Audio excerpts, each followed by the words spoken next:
All righty. Okay, welcome.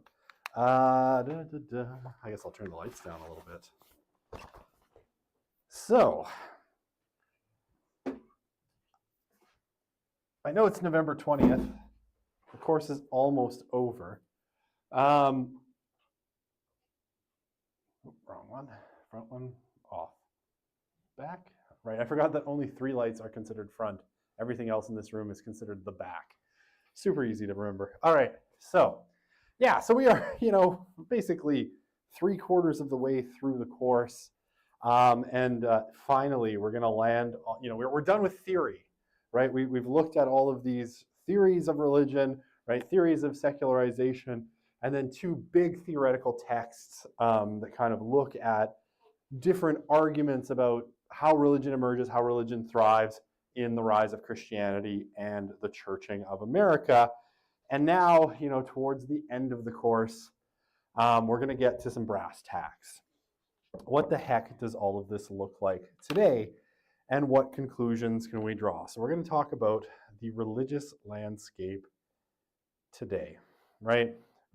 So a lot of this is statistics and charts. The question I always get about this for exams is, we've been looking at a lot of theories, and now we're going to be looking at a lot of numbers. How specifically do you have to remember the numbers? So definitely on the exams, you want to know the trends, right? So understand what the trends are and be able to speak to the trends. You can cite specific numbers when it comes to the final exam, but remember, the exam is open book, right? So you have access to everything here when we get open books. You can have more than one. It's open book, so you have access to all of this information when you go to write your final exam. So with that said, definitely understand what the trends are. We're going to talk a lot about trends, and I will apologize in advance.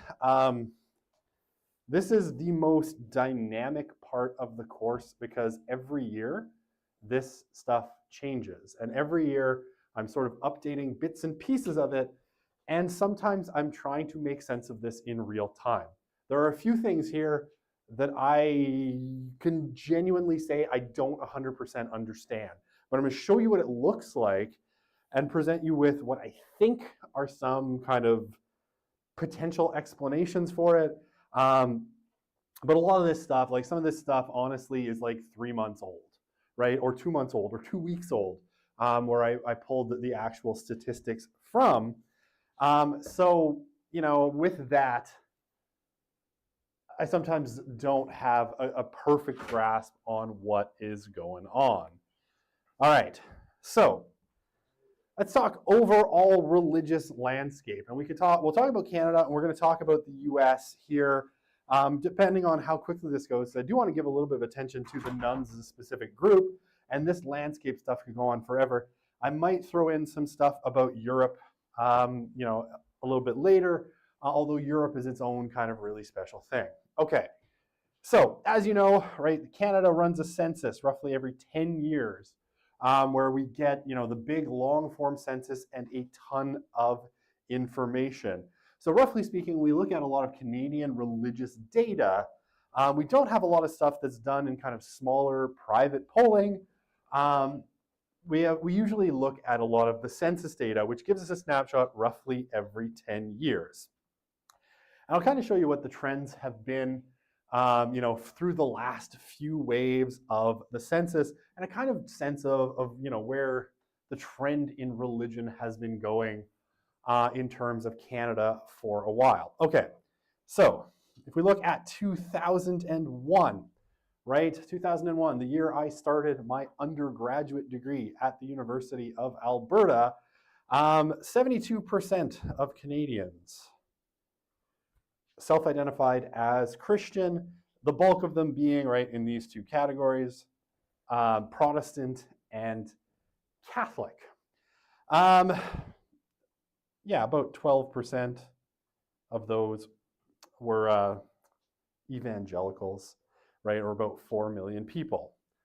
That's in 2011. So as of 2001, that's 72%. And that number, kind of dropped significantly. And as you can see, right, the kind of general trends have been a drop in Christian identification as both Protestant and Catholic. Protestants really kind of fall off hard, right? Going down to about 27% by 2011. And then, Catholics going down to about 39. Now, this gets tricky when we look at the next census that comes out in 2021, because in order to be a little bit more useful, they break up the statistics in terms of different kind of groups within Christianity in a little bit more granular a way. But we can still put these numbers kind of back together. Right, so as of 2011, about 12% of Canadians were evangelical Protestants, right? Those groups that we talk about in the US. And that made up about, there's about 24,000 churches or congregations in Canada. In 2011, about 11,000 of which were evangelical. By 2016, Protestants tracked down to about 20.6% in Canada based on some Pew data. And the biggest declines have been what you might call the Canadian mainline, right? So we were talking about the mainline churches, those older, more established churches, the United Church of Canada, Anglican or Episcopal Church, Lutheran Church, all tracked down significantly. Evangelicals, they're a small percentage of that Canadian religious population, right? Only about 12%, but they had remained roughly flat. And Catholicism had remained about roughly flat, from 2011 to 2016, holding at about 39%. Now, what's the big story in religion? What has everybody been talking about now for the last decade? It's really this box, right? The religiously unaffiliated, or what's colloquially known as the nuns, or no religion, or often, nothing in particular. Depends on who's asking the question. You'll see all of these on different surveys. I ran out of space, but nothing in particular. And as you can see, right, the big jump here from 1971 to 2011, the nuns went from about 4% of the Canadian population to 24%, or about a quarter. Now, this number's grown to other religions, and we'll talk about that. By 2011, other religions, so here you would put, Judaism, Hinduism, Sikhism, and Islam. Islam was the only one I wrote out in full, I don't know.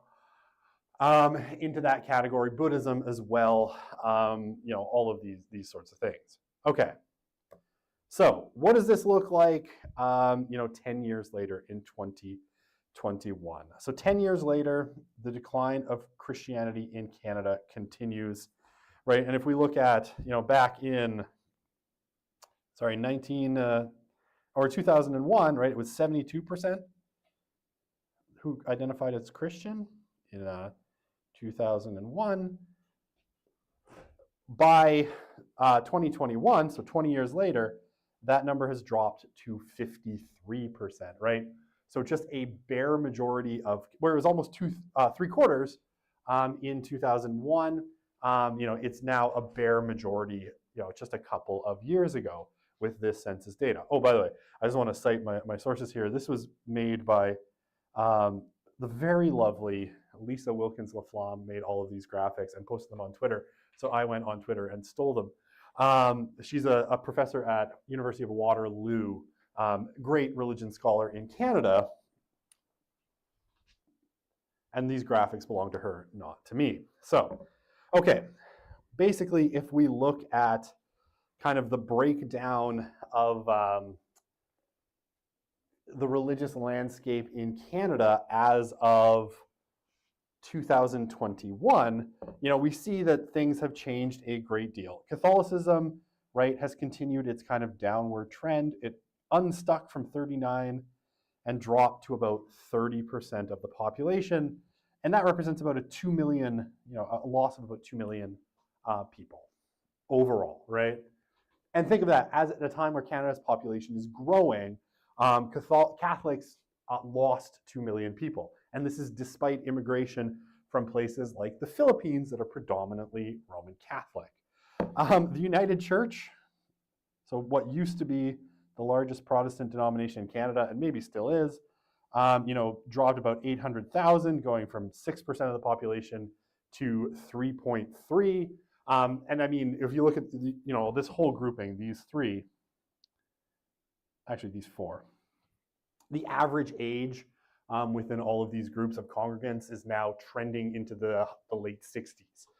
So that's where they're losing people. They're not getting any new people, and they're having members die. And you see all of them, right, have tracked down significantly. The United Church, because it was the biggest, tracked down the largest percentage. But those mainline Protestant churches, just like Stark said in the Churching of America, continue to struggle. The Baptists and the Pentecostals, I don't know how these were calculated, both trended slightly downward, right? 0.7% for the Baptists, for a loss of, 200-ish thousand members, and Pentecostals, a loss of somewhere in the range of 75,000 people, down to 1.1%. Now, again, I think how this is being measured is looking at a specific organizational membership called the PAOC, Pentecostal Assemblies of Canada, where people would specifically identify as Pentecostal as a denomination. I think it's, if you actually went on the ground and looked at it, those numbers are slightly different. Okay, so Christian Orthodox, so Eastern Orthodox churches, percentage of the population is flat, but they grew ever so slightly, by 2021. And this is probably due to immigration, right? People coming from Christian communities in the Middle East and Eastern Europe primarily. And this one, which is always a kind of a jumble, other Christian. I say it's a bit of a jumble because it's always hard to know what's inside of this. And I'll show you some other numbers from the US. Other Christian grew, right, by about 1 million people, going up to about 11.2% of the total Canadian population from 9.2. And this is, I think, going to be a lot of evangelicals. And what are called, and non-denominational, what are sometimes called the nons, because we want to have two terms that are very close. We have the nuns, which are no religion, and we have the nons, which are non-denominational Christians. These are not the same, by the way. So these would be, the nons or non-denominational Christians. All right. So other religious landscape stuff. We can see Muslims, Islam is growing in Canada, up 700,000-ish. Same thing with Hindus, up about a little under 400,000, and Sikhs, up just a hair over 300. And that is principally due to immigration, right? Those numbers are driven. I mean, when we talk about Muslims in particular, but Hindus and Sikhs as well, they do have a slightly higher birth rate than the Canadian population in general, but most of the growth there is driven by immigration. Buddhism and Judaism both declining slightly, right? Very, very slightly. Not big numbers of in terms of immigration for Buddhism or for Judaism. And I suspect, both of those numbers will continue to go down. And I mean, if you talk about like birth rates, both of these would be kind of Canadian average, right? So you're talking really low birth rates, so not reproducing really high. Yeah, please.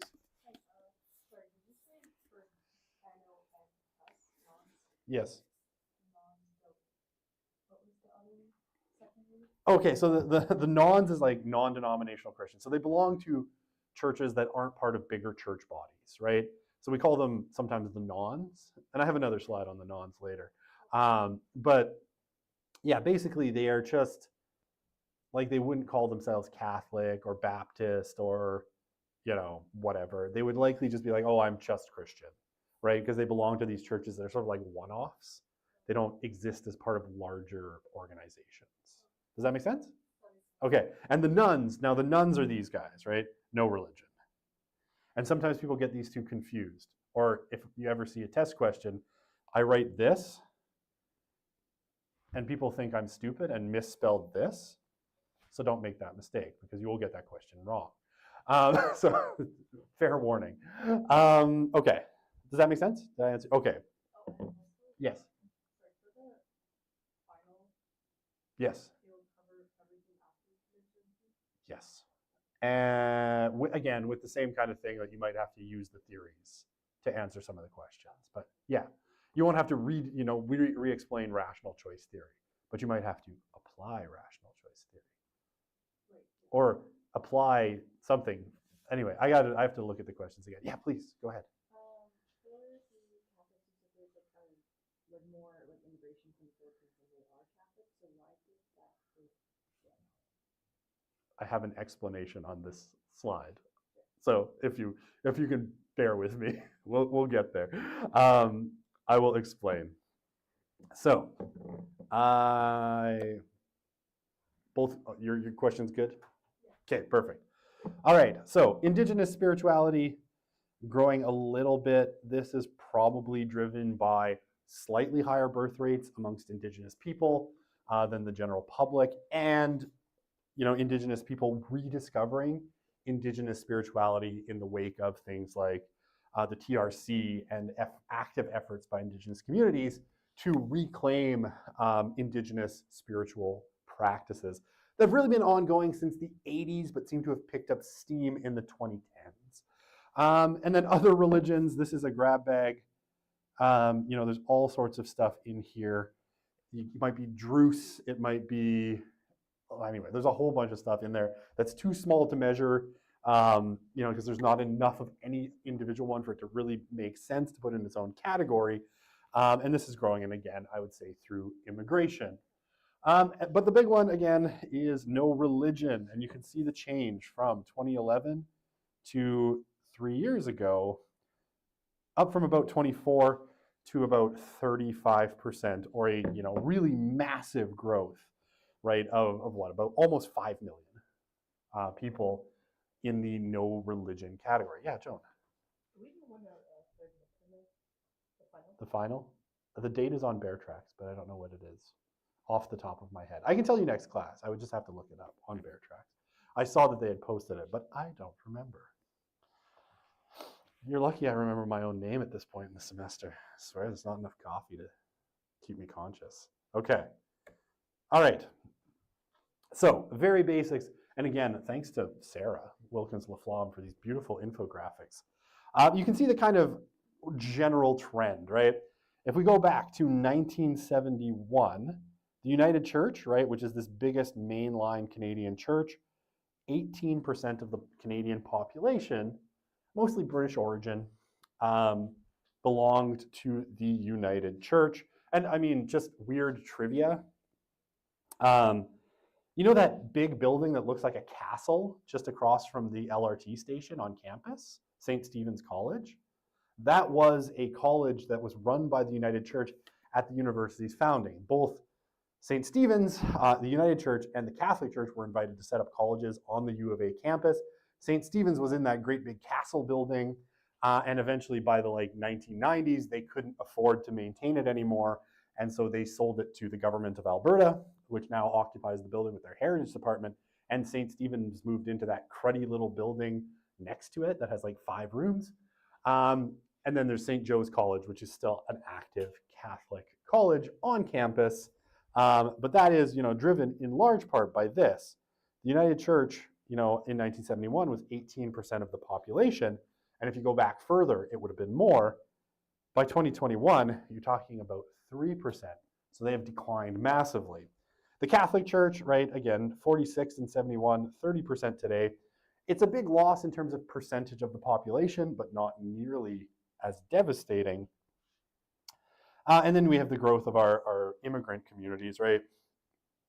We see our Hindus, our Muslims, and our Muslims are over here, Sikhs in the middle, all growing at pretty reasonable rates, right? We don't really start measuring any of them until 1991. They would have just been lumped under other religion.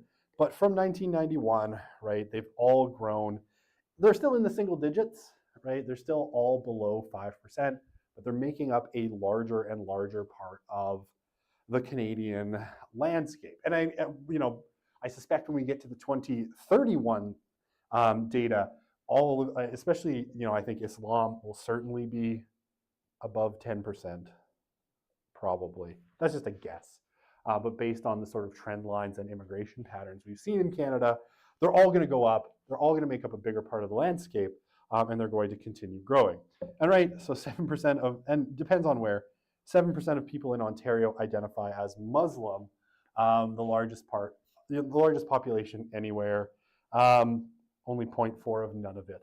Apparently, no one wants to emigrate to Nunavut because it's really cold, I presume. And 5% of men identify as Muslim in Canada, compared to 4.7% of women. Okay, and then you can see those fun statistics. Again, not surprisingly, Sikhs are 5.9% of the population in British Columbia, well outpacing their national average, right? 0% of people in Nunavut identify as Sikh. Again, Nunavut is fairly desolate and it's not like an economic hot zone, and most immigrants go to economic hot zones. 4% of people in Ontario are Hindu. So you can see these numbers, very much concentrated in probably the GTA, right, for both Muslims and Hindus, and Sikhs, probably Vancouver and kind of Lower Mainland. All right. Love Sarah's stuff. All right, so the Catholic decline. So what is going on with Catholics? And I'm sorry, the charts are in French because it's the best charts I could pull. But basically what seems to be happening, what's clearly happening with Catholics, the big change is this, right? A decline of 22% in Quebec in terms of people identifying as Catholic. And you see the number drop, right? Like if you look at, this is like in terms of actual numbers in the population on this slide, you see that the bulk of Catholics living in Canada were living in Quebec and Ontario, right? Now, Quebec really since the 1960s, when it underwent what was called the Quiet Revolution, has been undergoing this really fairly dramatic process of secularization, right? Where the Quebec population, which was once predominantly and devoutly Roman Catholic, generation by generation is becoming less so. I mean, by the 1980s, what seems to be predominant in Quebec is a sort of cultural Catholicism, where people go through some of the motions and call themselves Catholic. But by the 2020s, it looks like, that has stopped as well. So you have a couple of things going on. So this decline, we see a decline in Quebec, minus 22%. Ontario, a much smaller decline, but still a fairly large decline. Alberta's Catholic population, minus 3.8. Not a tremendous drop, right? And you see, that line for Alberta up here didn't change very much. It's these two numbers that are really doing it, and the Quebec numbers in particular. So what you're having happen is younger Quebecers, right, pretty much Gen X forward, are increasingly not identifying as Catholic. So as older Catholics in the silent generation, which is roughly like 1929 to 1944, and the boomers, right? The baby boomers through 1945. Jeez, I can't write numbers. 1945 to about 1962. What am I doing? I'm thinking 62. 1962. I can write numbers good. As these generations are dying off, they're not being, and these would still have considered themselves Catholic, at least culturally. As they are dying, they are not being replaced by younger Quebecers who still consider themselves Catholic, right? And each generation in Quebec, so if you want to take a Steve Bruce argument, right, every generation is about half as religious as the last one. That probably makes sense in Quebec in terms of Roman Catholicism. And so you're seeing the process of a failure of generational replacement, right? So in order for a religious group to hold steady or grow, new generations need to come in and replace those who are dying, and that is not happening in Quebec. And because Quebec, being francophone, having this long historical tie to Roman Catholicism, other religious groups don't seem to have been able to move into Quebec very aggressively, right? It's like, if you're Quebecois, you're Catholic or you're nothing. You're not going to be, a Quebecois Anglican or a Quebecois evangelical. That just doesn't seem to happen because Quebecois identity was so closely tied to Catholicism. It seems to be, sort of a Catholic or bust kind of way of thinking. Yeah, I mean, if it wasn't for this, you'd see decline in Catholicism, right? But it would not be huge numbers. It would be relatively small, right?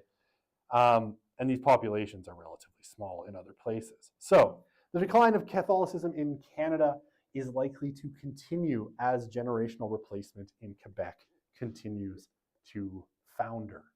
And a little bit, to an extent, in Ontario as well. Ontario, and again, large Francophone Catholic communities in Ontario probably driving those numbers and that decline as well. Okay, does that all make sense? Okay, did I answer your question? Okay, perfect. So I'll just say there's not enough immigration to offset any of these numbers. Now it is declining across the board, except in Nunavut, apparently, where Catholicism grew by 8.6%. That's probably immigration. I don't imagine there's just a bunch of people converting to Catholicism in Nunavut.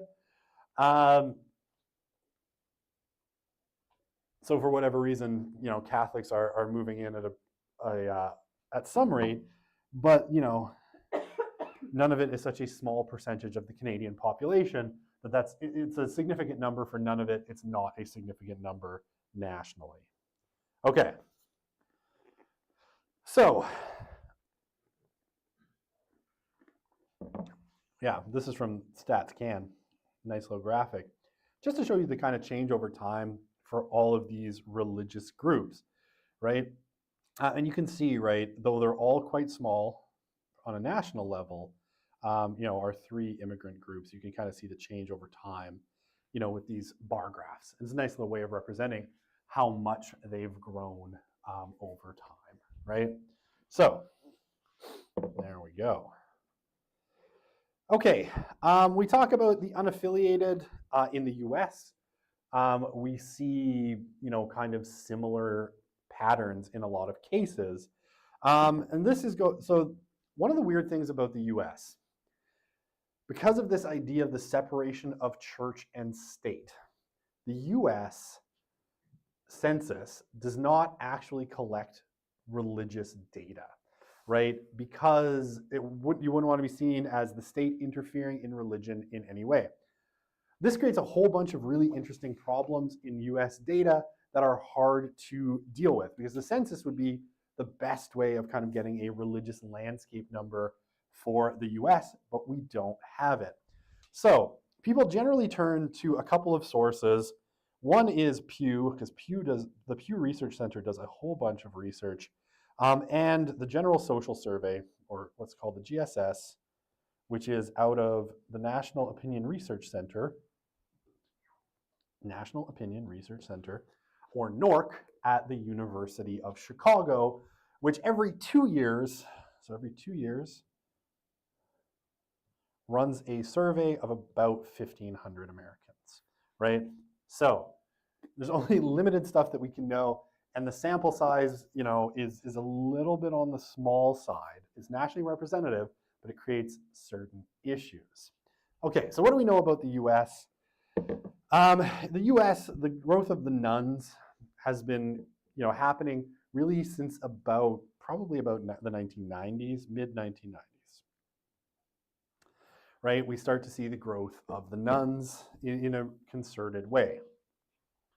Slower than Canada, right? The growth of the nuns has been a little bit slower than in Canada. America remains a much more religious place in most ways, but it's still growing, right? And as of 2011, Canada was at about, we said 24%. The US was at about 20%. By 2016, right, so the year Donald Trump was elected, I guess, why is that a mark in time? Okay. I guess it just is. Nothing will ever be the same, right? And Hillary Clinton was defeated. The nuns had surpassed Catholics as the largest, if we count them as a religious group, they would have been larger than Catholics at about 22% versus 20.6% for Roman Catholics. Okay, so, sorry. I know, it's a lot of charts.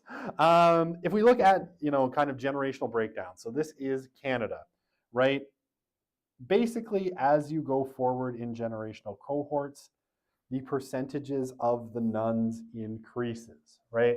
So every generation has more people that consider themselves nothing in particular than the last, right? So based on, the data that's here, and again, this is from the census, the youngest of the millennial cohort, and you can put millennials as about 1980 to 1996. The youngest of the millennials, and then the oldest of what we call Gen Z, because this bracket is this grouping that they're using here is too wide, in my opinion. They're lumping millennials as like 1985 to 2004. 2004 is way too late for millennials, and every time I say, someone in 2004 is a millennial, a bunch of Gen Z people are like, I'm not a millennial. Screw you guys. I hate you. So I can live with that. I can live with your hate. I would put this at a little bit earlier, about 1996 for the end of the millennials. So we're talking about like younger millennials and older Gen Zs in this number. But you can see, right, it's approaching 50% of those generational cohorts that consider themselves nothing in particular or no religion so this is the Canadian General Social Survey that comes from StatsCan. So it's confusing because the GSS in the US comes from NORC, the GSS in Canada comes from StatsCan, so don't get those two confused. But you can see, right, big jumps as you move forward. Only about, a third of Gen X said they were nothing in particular, but when we get to millennials and early Gen Z, we're talking about half. Okay. So this is, oh yeah, please.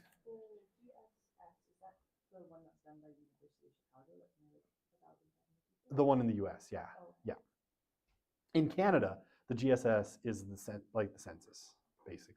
Oh. Yeah, so that's why I say we use the same words, but it's confusing. Okay, so this is American GSS data, and this comes from one of my favorite researchers on religion, which is Ryan Burge. He's a professor at Eastern Illinois State University in Eastern Illinois, if you couldn't guess. He was until recently the pastor of a Presbyterian church, but it recently closed due to lack of membership. But he writes a really interesting blog on Substack called Graphs About Religion. So if you are interested in religion, right, go to his Twitter, or his X, I guess, which always sounds dumb, at Ryan Burge. And I'm going to use lots of his stuff because he's freaking brilliant. And he's good at data visualization, which I love. And if you're interested in it, go to his Substack, which is Graphs About Religion, and it's well worth the few dollars you might pay to unlock all the posts if you're interested. Okay, so this for the US, right? And again, based on data from the GSS from 1972, so the NORC one, the one from the University of Chicago, from 1972 until about 2018. And we see the same kind of patterns, right? Each generation, is becoming less religious as they move through the life course, right? So as they get older, they're getting less religious as well. And this is pretty normal, right? And especially what tends to happen early on as you enter adulthood, you're the most likely to be religious because you're still probably connected to your parents and still under kind of social pressure from your parents. As you enter emerging adulthood, right, kind of 18 to 29 or 19 to 29, you're going to move through kind of becoming your own person, going to college, separating from your parents, probably moving out, and you're going to see declines in religiosity. So when we start measuring, religiosity, say for the millennials, we're going to see them fairly religious, and it's going to then, they're going to get less religious over time. Okay, so like I said, what we see is pretty, nothing straightforward. And this is, he's kind of plotting it generally. There's lots of outlier data, right? When Gen X starts in like 1970 something or 1980, maybe 1984 there, we get a real outlier number where like 22% of them say they are nothing in particular. Most of the data, though, kind of starts around here. We see kind of a progression, right? Generation to generation, more and more people identifying as, religiously unaffiliated or the nuns, and it grows as they get older, right? Millennials kind of topping out on this chart, with about, about a third of them saying they're non-religious. So compare that to our Canadian millennials, right, who are about half say they're non-religious. And we have a single Gen Z data point on this chart showing them slightly more religious than millennials. But again, we expect that line's going to go up from there. Okay. So again, my buddy Ryan, he doesn't know me, but I love him. If anyone wants to write a love letter to Ryan Burge for me, I'm cool with that. So what do we have here? So this is some slightly updated data. This is from 2023 from another relatively small study. I think the comparative election study is about 3,000 people in the US. But what do we have in terms of so this religious composition per generation? So we don't have a change over time number, but we can see what the religious makeup of each generation is. And what you can see, interestingly enough, are Catholics in purple. They're pretty consistent, right?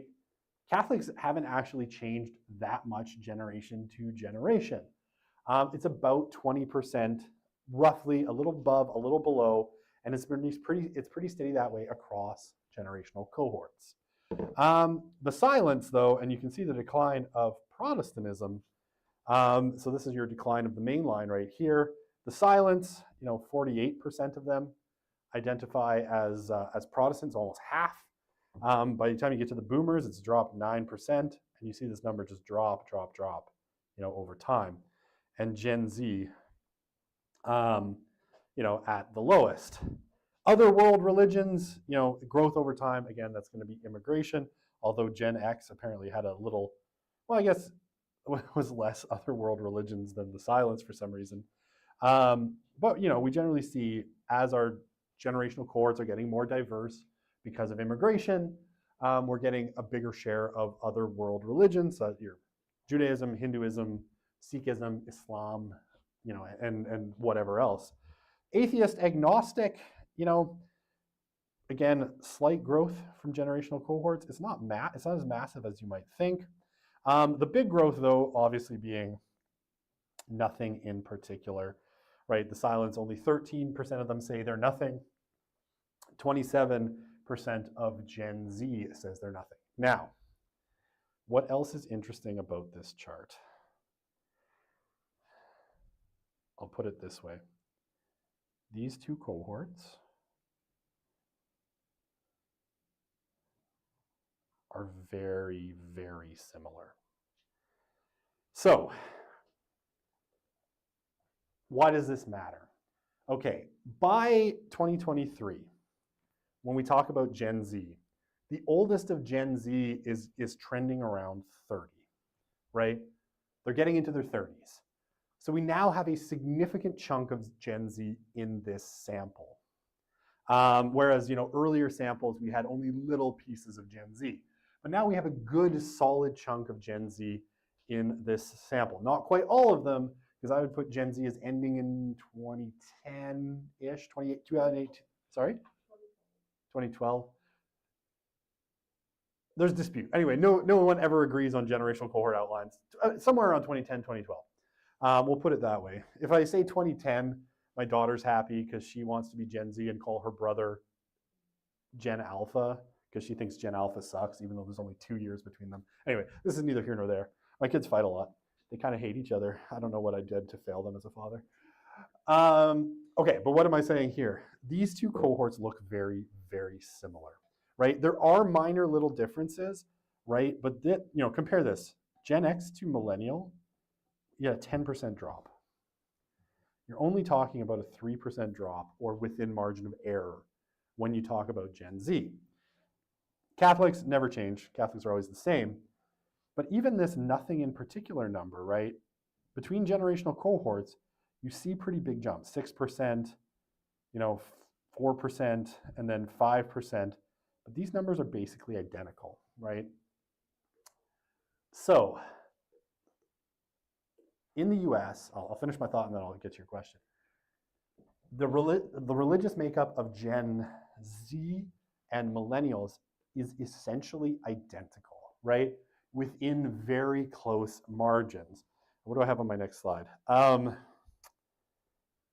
So this has led Ryan, and I think Ryan's probably the best voice on this, Ryan B, to suggest that the great nuns, what he calls the great nuns engine, or the growth of the nuns, has likely flatlined, right? That we're looking at the end of a massive religious trend in the US, right? For really almost 3 decades, from the 90s forward, we've seen the growth of the nuns, right? Growing, the nuns as a group, growing and growing and growing.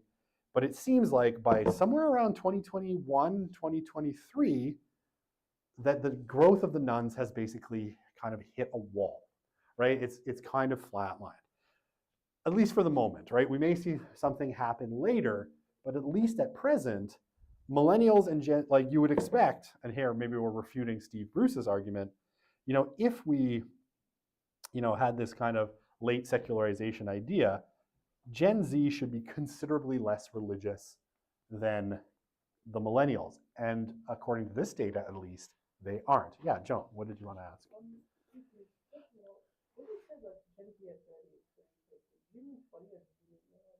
Sorry, I did. So the oldest of Gen Z, so those born like around like 1996, would now be kind of trending into their 30s, right? So we have, Gen Z is now, they're no longer little kids, right? So there's a good chunk of them that are appearing in our sample, right? More of them should be showing up in our sample than aren't. So we have a pretty good sense of what Gen Z looks like now.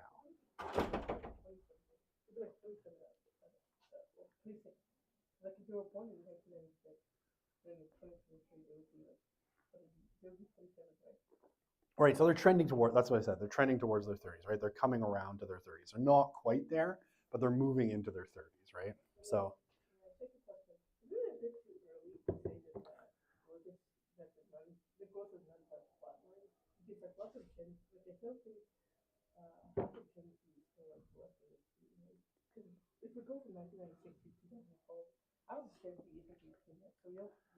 Yeah, so again, I would put it at 2010. So you got about, the youngest of them are 14, right? So you essentially would have about 5 years of them missing from this sample. So it is possible that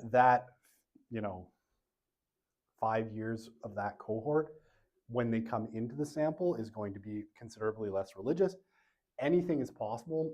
Just based on this data, though, it looks like it's kind of flattened out, right? It's at least not growing particularly quickly, right? You're not seeing a massive difference between even those people who are sort of like in the middle of Gen Z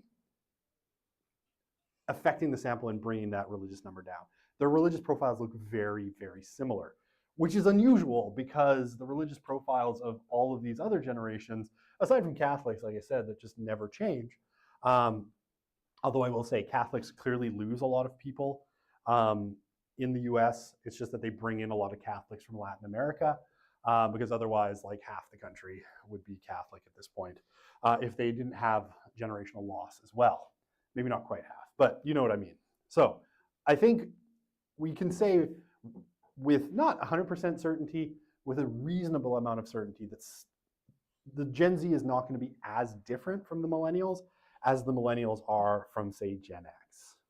So, or the boomers, right? Okay, so the other thing that suggests maybe that the great nuns engine has slowed down is that, and this is Pew's National Public Opinion Reference Survey, you've got a kind of 4-year period of fairly flat data for the nuns, right? And the nuns from 2020 to 2023 basically end up being the same. And it's one of the first times in a few decades that this number actually went down in the kind of reference data from Pew, right? The nuns number has been growing pretty steadily, and 2023 was one of the first times that it went down. So again, not definitive, but interesting. How am I doing? Oh, and you see this as well in the Pew data, right? Now the 2022 GSS, right? It had been the number of nuns had been rising, and then kind of took a little fall, something that you hadn't really seen a fall in the data since, you know, the late 90s. It had been rising really steadily, and then it takes a fall. Now that's one data point. It's not definitive. This could be, you know, the next one could be like up here, and, you know, then a whole different conversation. We're gonna have to wait till sometime this year for that GSS data from 2024 to come out to really get a good look at it, but it is somewhat notable. And yeah, I mean, this is a very confusing-ish chart, but you can kind of see, you know, share who have no religious affiliation by birth year among those born 1980 or later. And what Ryan points out is that pretty steadily, you know, and these are different data sets, right? Because this is comparative election studies, so they're surveying different people every year. It's not a, you know, not a panel study, so it's not the same. But what we see is that these lines look pretty flat, right?